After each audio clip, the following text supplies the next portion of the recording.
Hey, Jeff, welcome to the Hidden Why podcast. Great to have you back. Hey, thank you very much for having me. Good to be here. Here, just not long ago, episode 1102, and you're back again. So thank you for joining us again. I feel like we got into some depth last time about meditative practices, particularly your approach and the science and benefits that you've experienced personally, but also witnessed as well in others from meditative practices. So I want to get into this topic even deeper today. So thanks for coming back on. Yeah, my pleasure. Talk to me, Jeff, about you just mentioned it. I think I'm curious. What philosophy around meditation? When you say philosophy as it relates to meditation, what are we talking about? Well, there's so many philosophical questions that come up with integrating a meditative practice. One of my old meditation teachers, he used to have me work on memorizing the Tao Te Ching. And are you familiar with this book? I've heard of it. I'm not really familiar with it, I wouldn't say. Okay. So the Tao Te Ching is a very well-known book on meditative style philosophy and virtue. It's the most sold book on the planet, only second to the Bible. And I've heard that there's over 14,000 translations of it, which seems kind of crazy, but it's been around for a long time. And basically what it is it's 81 sayings talking about virtue and life applications and different things that you can do to integrate some of the philosophies of meditation and that virtuous style of life. And so, what one of um, my old meditation teachers, he was having me go through, memorize the Tao Te Ching and say it every day. And I did this for 12 years. And it's still something that I see new depths in all of the time. It's the whole story behind the Tao Te Ching. It was written by Lao Tzu, and he was taken in by an emperor who was having him come in and advise him on certain situations that would come up and kind of use him as a go-to guy to just seek advice from. Well, after a while, Lao Tzu couldn't handle being in the city and he wanted to go be out in the woods and just kind of be on his own and be more peaceful and meditate and get back to nature. Well, one day he decided to leave and he gets, half a day away and the emperor is like, I still have a lot of questions I need to ask him. And he sends his troops out to go find him. And Lao Tzu's held up by the river and he can't get across. He's waiting until the morning to get to the other side. And his troops come and they say, "Hey, the emperor still needs you. He's got a lot of questions to ask." And he says, "I will write down everything he needs to know." And in one night, he stayed up all night and wrote the 81 sayings of the Tao Te Ching. And again, this is a story. There's no evidence behind this is how it actually happened. But he brought this back to the emperor, and these 81 sayings were formed and now is known as the Tao Te Ching. And in this, if you're interested in the meditative philosophy, this is a great book to check out. Okay. There's a lot of valuable life lessons in there. And, you know, one of, a famous line, the journey of 1,000 miles begins with a single step is one of the lines in the Tao Te Ching. Yeah. And it tells you and it associates kind of how you integrate a meditative practice into your life because so many times when I've talked with students who have tried meditation or I'm working with somebody who's taking on the practice, they'll feel like, it's such a big thing. I'm not going to get good for, it's going to take a lifetime to really master this. And it just seems like such a vast thing to take on. Well, remember, you're not trying to think about where you want to be in 5 years or 10 years or when you're going to master the practice. It's all the benefit that you get by following the journey. And this is the whole idea, is that you take it in small increments and you just do that. What is your goal today? When are you doing your ritual practice? How are you activating some of these active practices into your day and integrating some of these philosophical sayings into your life, so Mm. you deepen your awareness and find that stronger connection with who you are, to add more depth to your practice. And that's kind of one of the ways that we use the philosophy to integrate into what we're doing. So it's more about the integration of philosophy into the practice itself to help speed up, maybe even, or evolve that level of self-awareness through those sayings, or whatever it might be.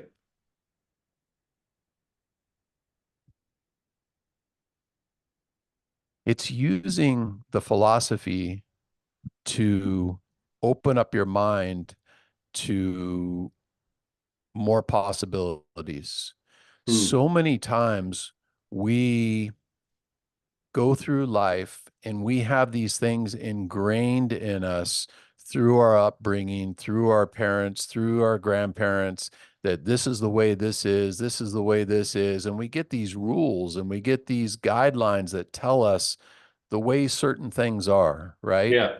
Yeah. Well, there's anytime we put a limitation on something or we put a rule on something, a lot of times it closes us off to many of the possibilities that could happen. By studying the philosophy, it helps us to open up our mind to not have so many walls and not so many rules, but to be more open and more accepting to whatever energies, whatever possibilities come our way in life, which Mm. is part of the whole idea of yielding and the idea of being in that natural state of flow. And that's one of the things that meditation helps us do. Yeah, I like it. I think the idea, and I'll get that book too. I'll stick a link in the show notes. The Tao Te Ching. That's spelled Taote Ching, Ching. Is that Yes. right? But pronounced Tao Yes. Te Ching. Tao Te Ching. Yes. Yeah, yeah. So I'll stick the link in the show notes. But I was just reflecting when you were talking about that. I was listening to my coach this morning, and a part of a journaling exercise is just to do these, like answer these questions every week about, your energy levels, or how you felt, how intentful you were, your health activities, whatever it might be. But it's just these bunch of questions that you just ask yourself and you just respond, you don't take it too seriously, which I think a lot of people might try to do initially, but just trying to answer them. And it's really, as he sort of explained, it's about doing it consistently, asking yourself those questions consistently makes you think. And that helps build this level of, a higher level of self-awareness. And with that, then you can become more intentful and purposeful down the track. It just builds on itself. And so you start to think about it unconsciously, and that then starts to depict your behaviors and, like you said, your flow in life a bit more gracefully, I suppose. Yes, very much. And that kind of comes into the practice, whether it's you're doing a sitting practice, a standing practice, or a movement meditation practice, whatever it is, that repetition and that consistency eventually becomes easier and easier to find that center place, to find that place where it's taking your distraction and coming back to that present state of awareness, which is really where all the beauty in life is in that Mm, present moment. mm, Anytime you're anticipating the future or thinking about the past, you're letting those present moments tick by. That really is where all the joy is at, right? So it's yeah, using this practice to help us stay connected with that present moment. yeah, I like it. How do you find, I mean, again, probably delving in here a little bit, the way the world is right now and society's set up, and generally, I'll say on a general front, how people go about their day-to-day lives in relation to how much time they give themselves to just think and be present with the mind. How do you find that in society today, and what do you feel the effects of that are?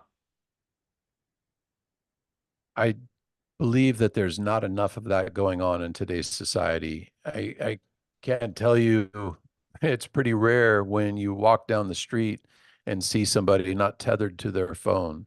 You Mm, know, there's so many things going on in our day-to-day lives that very few people, and I would be interested to know what the actual percentage is, but how many people actually take a half an hour a day or an hour a day and disconnect from technology and disconnect from outside distractions, even if it's not meditation, even if it's just going for a jog, if it's doing something where you disconnect and just kind of look internally at yourself.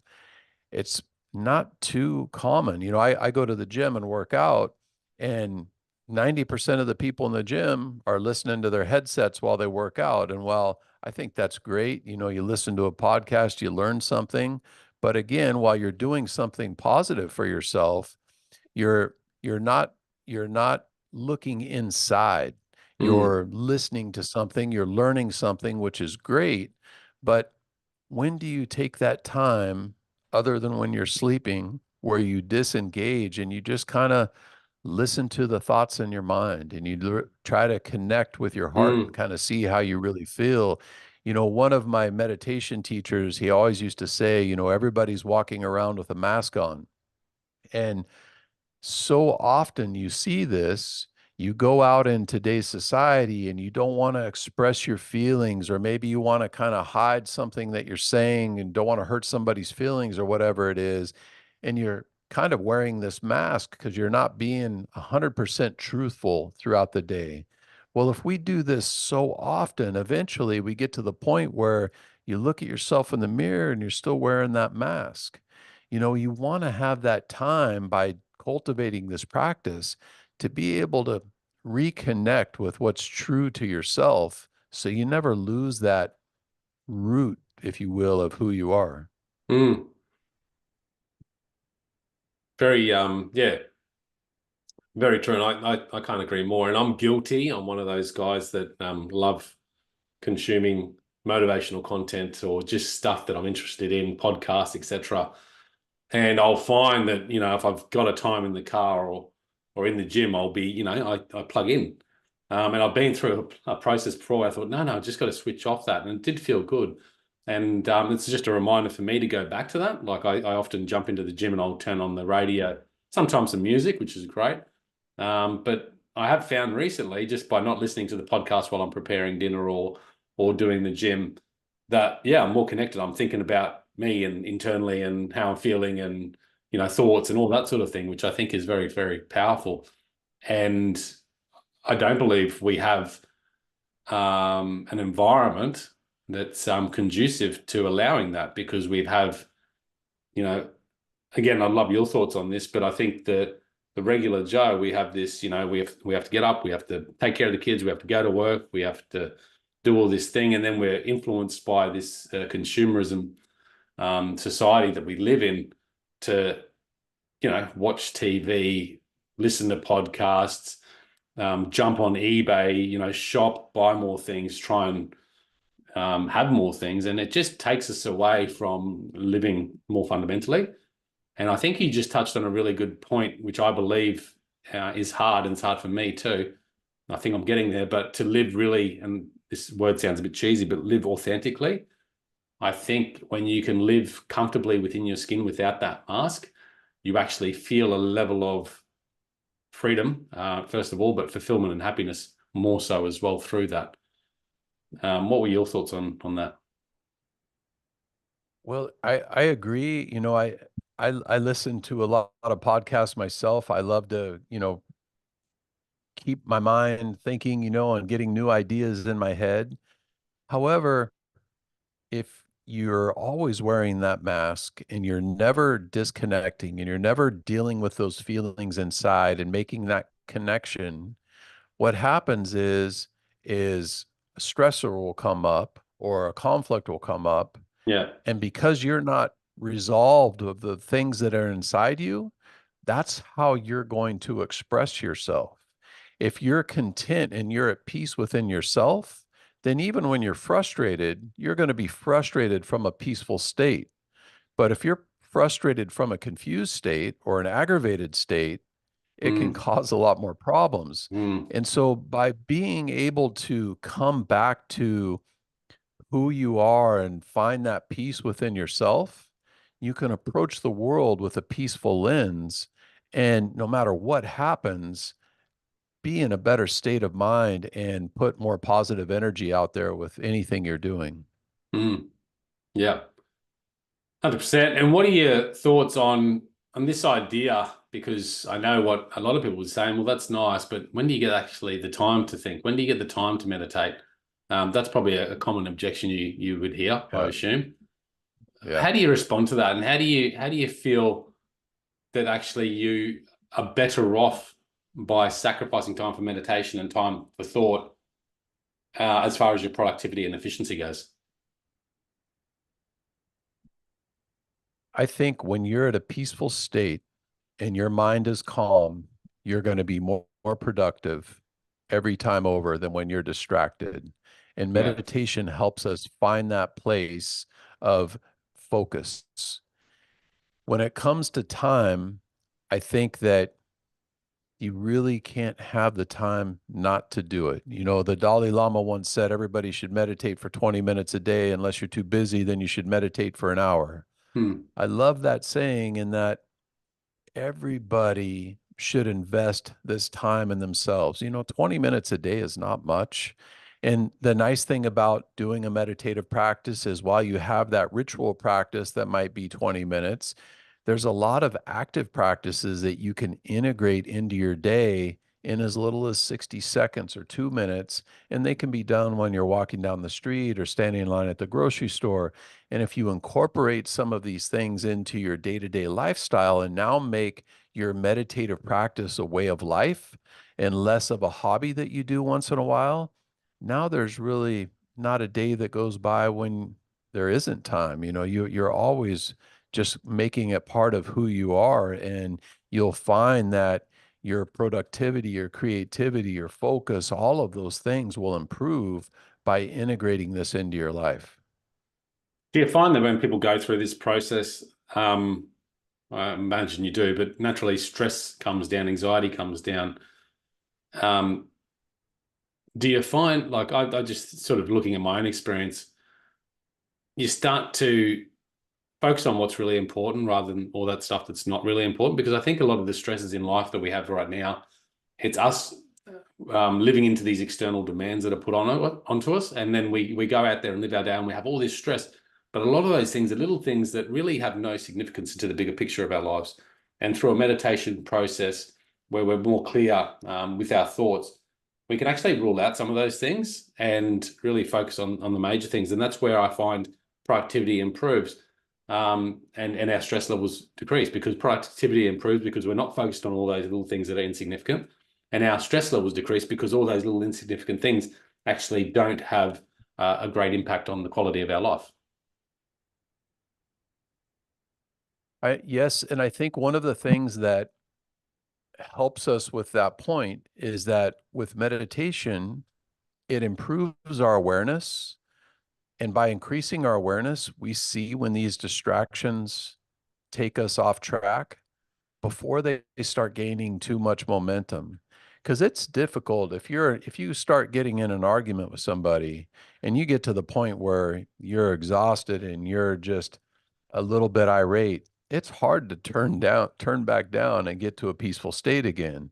Yeah. But if you notice as soon as somebody unsettles you that, hey, that's going down a negative path, it's a lot easier to adjust that and change to a more positive direction before it starts gaining too much negative momentum. And it works in our own interpersonal conflicts, it works in our conversations, it works in anything that we do. And so having that increased awareness helps us with our physical awareness, our mental awareness, our emotional states, and just so many different ways that can be applied. Mm. Mm. Do you find yourself, because I mean, you come across just on the video call here, quite relaxed, composed, like almost there's nothing that bothers you, I suppose, just looking in. Um, how do you find people take that? You know, with because you've been doing this for many, many years, and you have that presence about you. Do you find people approach you in a different manner because of that presence, or this is kind of a personal I think, question?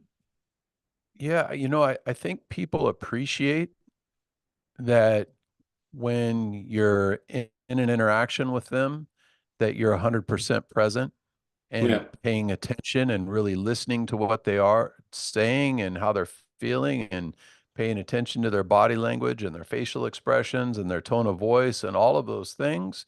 Because I experience this all the time. You'll be talking to people and they'll be looking at their phone and they'll be looking off in the distance, and there feels like there's a blank look going on in their head. Mm.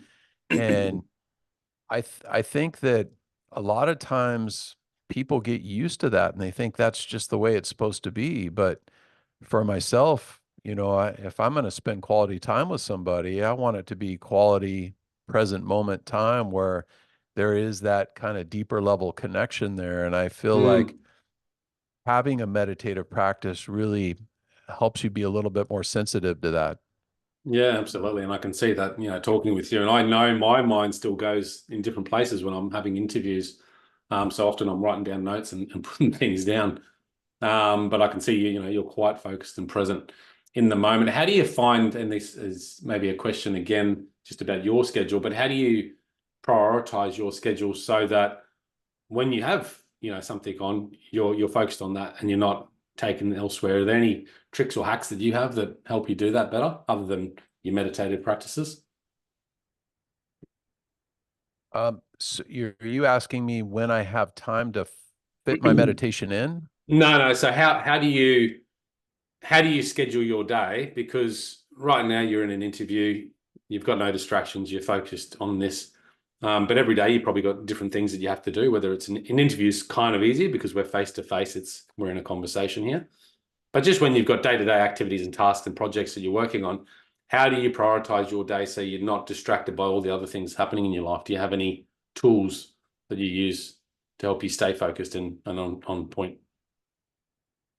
You know, I I just have a system. I follow my calendar. I set appointments. I try not to double book things. I try Yeah. to have where when I have time set for one thing, I can focus on that one thing and get it done and just chip away one thing at a time. If you think about, I've got three different businesses that I'm running right now, and if I tried to think about all the stuff that I have to do, I would be lost. I mean, there's always 150 things that I could be doing.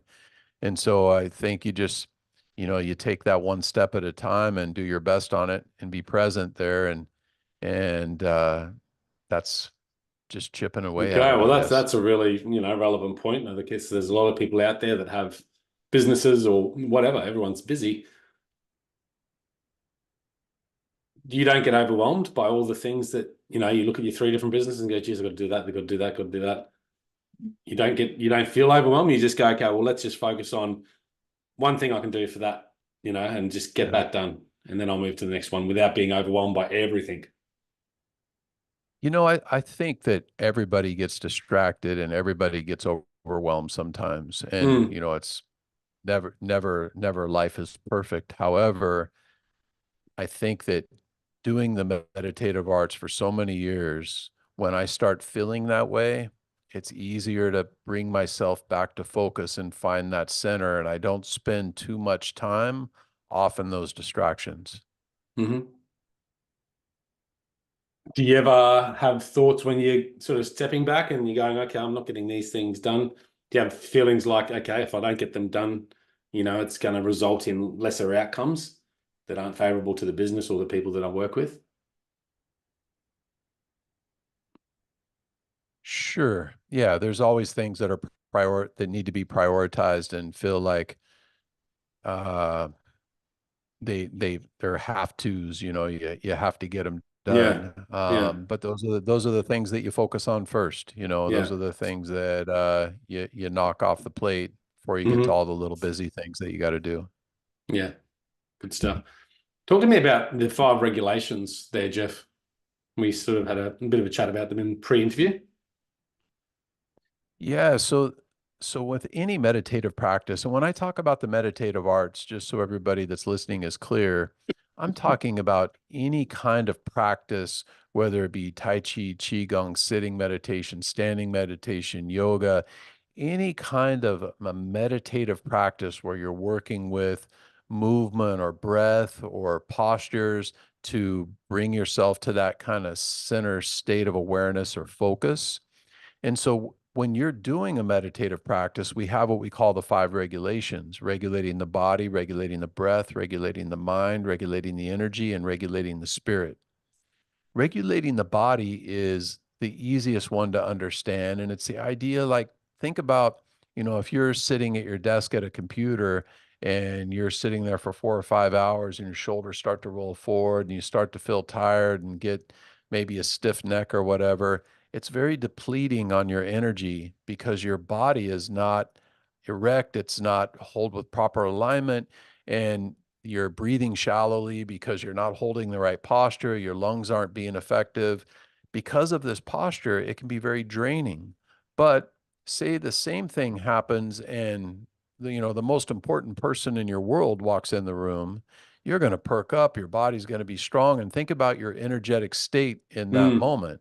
mm. Well, regulating the body is one of the easiest things we can do with our meditative practice in a Yeah. fairly short amount of time, maybe a 2 or 3 month window. If you're focused on this, we can integrate this body regulation into everything we're doing. And that one piece of the puzzle will make a big difference in your overall energetic state and your presence in anything that you're doing. Then we have regulating the breath. And regulating the breath is a lifetime endeavor. It's something that you're going to be working on. Qigong is often referred to as the science of the breath, and there's literally hundreds of different breathing strategies. We learn to use the breath to get different energetic outcomes. And there's literally, for an example of how we can break this down into two simple categories. A lot of times we refer to breathing strategies as yin methods or yang methods. Yin methods are often deeper, more holistic style of breathing meditations. Like if you Right. ever listen to somebody sleep, their natural breathing pattern is a longer inhale and a shorter exhale. And that's the body's natural way of bringing your conscious mind into your subconscious mind, which is where we are when we're sleeping and dreaming. So if you're stressed or you're dealing with anxiety, we could do some of these yin-oriented breathing exercises to help bring that stress level down. Whereas on the flip side of that, if we're doing a yang style of breath, like maybe you had to push your car, you're picking up something heavy, your natural instinct is use the exhale side of the breath, maybe put tension in the breath, make the breath audible. And this helps generate power and energy. And this helps stimulate creativity. It's so when we start Yeah. learning how to use the breath, we can do this strategically to control our physical, mental, and emotional outcomes throughout the day, and is a Mm. very powerful tool. I like Then that. we have then we have regulating the mind. And regulating the mind is, we've already kind of touched on it a little bit. There's a story that I once heard from one of my teachers who I really enjoy. It's about these two monks, and they're walking down this dirt road right after a rainstorm, and everything's really muddy. And they come up to this big, huge puddle. And on the other side of the puddle is this beautiful lady, and she's wearing a white dress and she's crying. The older monk, he says, "Ma'am, is everything okay? How can we help you?" And she says, I need to be somewhere and I can't get across this puddle without getting my dress all dirty. So he rolls up his sleeves and of his pants and walks across the puddle and picks her up, puts her on his back, carries her across the puddle, and she's off on her way. Well, they start walking down the road and they get a couple miles down, and the younger monk, he's just furious. And finally he says, "You know we're not supposed to touch ladies, and yet you did back there at the puddle." And the old man looks down at him and he says, "You're still thinking about that lady? I left her back there at the puddle." And when we talk about regulating the mind, we do this all the time where we'll have something negative happen to us and Mm, we'll start going down that road, and it might be, a minute, an hour, a week that we're still dealing with that negative momentum. Whereas if we could just let it go and learn how to come back to center mm, and find a more peaceful path, it can a lot of times take a lot of stresses out of our lives. yeah, And this is what absolutely. one of the ways we can use the regulating the mind. Yeah. Then there's there's regulating the energy. And regulating the energy is very easy if you have come to a solid foundation in the prior three with regulating the body, the breath, and the mind. Regulating the energy we do with different energetic circulations in the body, using different practices with our breath and our mental side of the training. And then lastly, we have regulating the spirit. And regulating the spirit is our overall morale, but it's also kind of like the end goal of a meditation practice or a Qigong practice is often, you'll talk to a lot of serious monks who live the lifestyle and they're working towards enlightenment, and in my entire career, I've been studying the meditative arts for over 30 years. I've never met anybody who I would consider enlightened.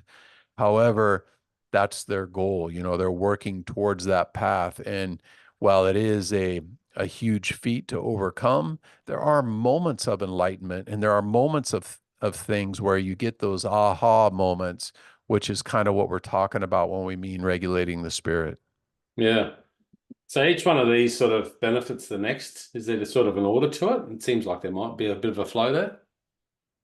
Yeah, there is a bit of an order to it. However, Mm, I mean, you can focus on one without the other, but it is when you're building a practice around the meditative arts, it's good to have a grasp on what they all are. So for someone going wanting to, put their toe in the water and such and find out a little bit more about these five regulations, what resources would you recommend they go to just learn it, understand a bit, and maybe therefore find some inspiration to delve in deeper? Well, you could go to theyieldingwarrior.com, my website. We Yeah. have a online program there that goes into detail about this stuff and how to integrate a meditative practice into your life and actually cater it towards Mm. whatever it is you want to accomplish with the program. And then you could also go to theyieldingwarrior.com/book and get a free copy of my book. Just pay for shipping and handling. Those would be a couple good resources for you. Nice. Appreciate it. Jeff, amazing conversation once again. Very insightful and really appreciate your time and your knowledge coming in here today. Yeah, thank you for having me. Appreciate it. Hope you've enjoyed it. Guys, check it out there at thehiddenwhy.com. I'll stick in the links there for the Yielding Warrior, also the book, Dao Di Ching, that Jeff mentioned in our interview. And yeah, check that out and enjoy. Reach out to Jeff if you have any further questions. I'm sure he'd be happy to connect. And have a great day ahead. Thank you, Jeff. All right. Thank you. Peace, passion, and purpose. See you soon.